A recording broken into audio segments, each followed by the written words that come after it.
Okay, here is the moment that we've been waiting for, the update, the part 2. I'm going to answer the question, did they send me back my GPU as was? Did they fix it, or did they send me a new one?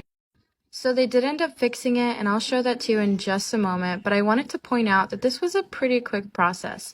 I sent it in on the 8th, and they had fixed it and shipped it out by the 14th, so I'm pretty happy with MSI. So I did get a couple of comments in my previous video. A couple of y'all mentioned that you think that the GPU had been fully submerged in mineral oil for a build. But considering the condition I had gotten it originally, I just don't think that that was the case. There were a lot of components on the GPU that did not have oil on it. So I really think it was just leakage in the thermal pads due to extended use and overworking it.